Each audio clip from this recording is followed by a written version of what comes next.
E aí pessoal, tudo bem com vocês? Eu sou o professor Thiago Renó, você está no Renologia e hoje nós vamos retomar uma playlist aqui do canal, que é uma playlist bastante importante, que é a de resolução de questões. Só que essas resoluções de questões, que são norteadas por temática, ela não será igual ao que nós já tínhamos aqui, por um motivo muito simples. Nós temos uma playlist com questões de universidades e também temos aqui as lives do Enem, resolvendo as provas do Enem, todas disponíveis para vocês. Se eu pegar uma temática e resolver trazer questões, justamente as mesmas vão aparecer, porque afinal de contas elas são retiradas dessas provas.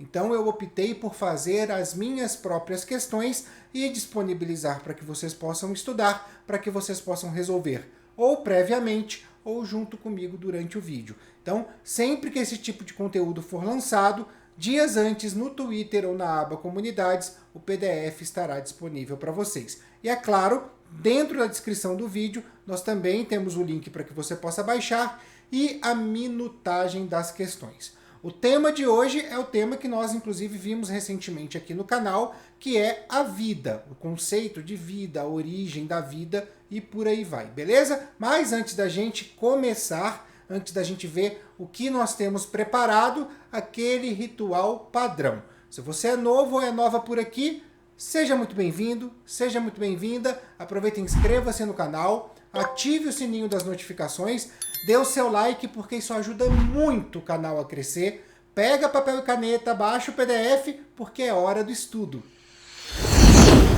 Uma coisa que eu fazia muito, mas muito mesmo, quando eu estava em sala de aula, para quem não sabe, hoje eu trabalho como coordenador pedagógico num colégio, desde 2014 eu ocupo esse cargo, mas eu sou professor de biologia, né? Eu estava em sala de aula durante muito tempo na minha vida.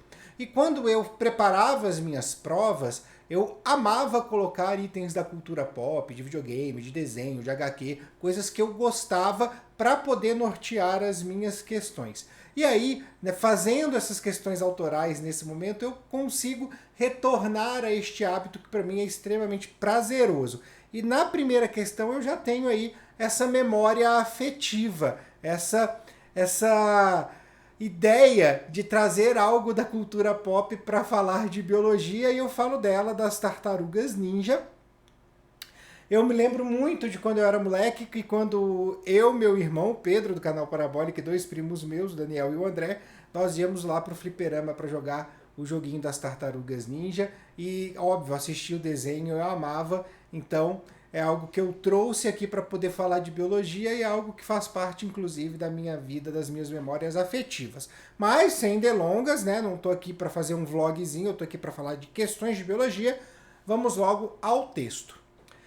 As tartarugas mutante ninja apareceram pela primeira vez na cultura pop em sua própria revista em quadrinhos de 1984, criadas por Kevin Eastman e Peter Laird.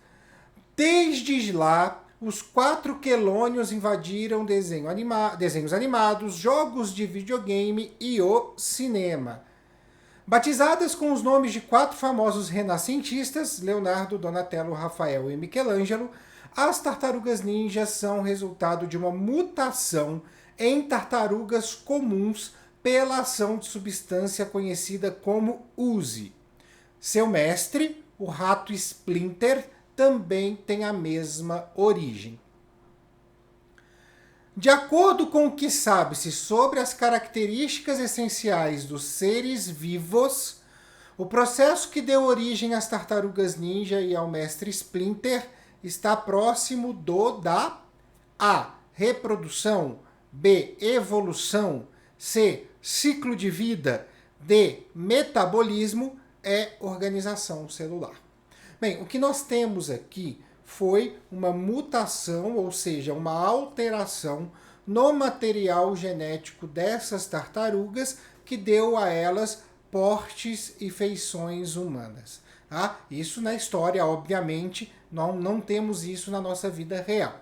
Bem, esse processo, caso as tartarugas ninja fossem se reproduzir, a ideia é que esses materiais genéticos modificados fossem transmitidos para a próxima geração.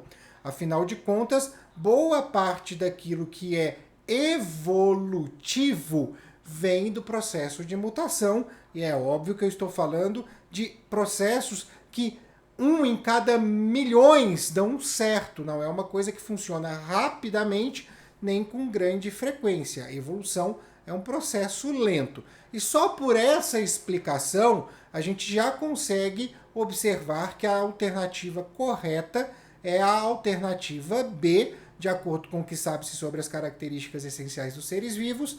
O processo que deu origem às tartarugas ninja e ao mestre Splinter está próximo da evolução. Reprodução e ciclo de vida, a gente tem praticamente as duas coisas que confundem-se, né? Inclusive disse a vocês que alguns autores chamam de reprodução, outros chamam de ciclo de vida, mas isso fala de criar próximas gerações, não das características que estão sendo passadas para elas. Por isso a gente elimina. Metabolismo é aquele conjunto de reações químicas catalisadas por enzimas que dão, entre outras coisas, a nossa energia a partir dos nossos alimentos. E organização celular é ter células, né? Ou uma para os seres microscópicos ou várias para os seres pluricelulares, como é o caso aqui das tartarugas, né? E, na verdade, eles continuam tendo célula. Tinham como quelônios normais e tem hoje como tartarugas ninja. Então, não sobra realmente outra alternativa para a gente que não seja B, evolução. Então, vamos lá. Questão número 2. O experimento de Harold Urey e Stanley Miller, realizado em 1953, consistiu em criar condições encontradas na atmosfera primitiva que deram origem ao oceano nutritivo, berço da primeira vida. O equipamento criado para o experimento, em sua base, gerava vapor d'água acrescido posteriormente de metano, amônio e hidrogênio. A mistura de gases era submetida a descargas elétricas e, com auxílio do resfriamento do sistema, formavam um caldo nutritivo com substâncias orgânicas. Como conclusão, os dois cientistas conseguiram comprovar as condições de criação da vida relatadas nas teorias de... Então aqui nós temos, inclusive aqui do lado, o esquema de como funcionou esse aparelho, essa aparelhagem do Urey e do Miller. Então, como conclusão, os dois cientistas conseguiram comprovar as condições da criação da vida relatadas nas teorias de... Então temos aqui A. Charles Darwin. Não é Darwin. Darwin é o pai da teoria da evolução, não da criação da vida na Terra, apesar de que muita gente confunde essas histórias, mas Darwin não tem nada a ver com isso. B. Louis Pasteur. Louis Pasteur foi o cientista que comprovou, depois dos experimentos de Francesco Redi, a teoria da biogênese. Então, também não tem nada a ver com ele. E também, obviamente, o pai do processo da pasteurização. C. Oparin e Haldane. Pô, esses dois não eram uma dupla de cientistas. Eles, na verdade, trabalharam individualmente, mas, ao mesmo tempo, chegaram à mesma conclusão, que é justamente essa teoria que foi aí confirmada dentro desse processo de criação do oceano primitivo por Urey e Miller. Então a alternativa C é a correta.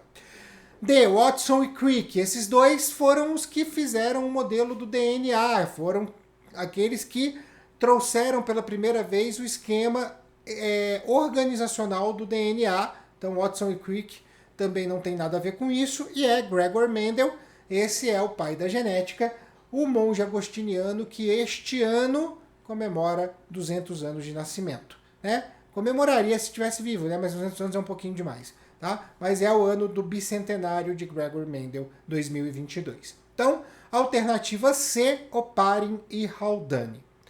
Vamos para a questão número 3, mais uma questão que envolve cultura pop, mais uma questão que envolve algo que eu amo. No mangá Fullmetal Alchemist, o conceito de homúnculos é assim estabelecido. Apesar de um conceito comum, bem conhecido e compreendido pelos alquimistas em A Mestres, a ideia do homúnculos é considerada como não mais do que uma farsa ou fantasia distante, já que nenhum indivíduo ou grupo de alquimistas não ter nem chegado perto de criar com êxito tal ser na história registrado oficialmente. Mesmo assim, os alquimistas foram proibidos pelo governo de Amestres para evitar uma tentativa de transmutação de um ser vivo ou de alguma pesquisa sobre o mesmo. Alquimistas federais têm tal restrição como parte do seu credo. No entanto, fora do registro oficial, não apenas uma, mas várias dessas criaturas foram criadas de forma misteriosa. No sentido mais relevante da palavra, homúnculos refere-se a 7 indivíduos que compõem o principal grupo antagonista da série Full Metal Alchemist, que dá muita raiva deles, às vezes dá pena, às vezes dá raiva, às vezes dá mais raiva do que pena, mas em todo caso estamos falando então dos homúnculos.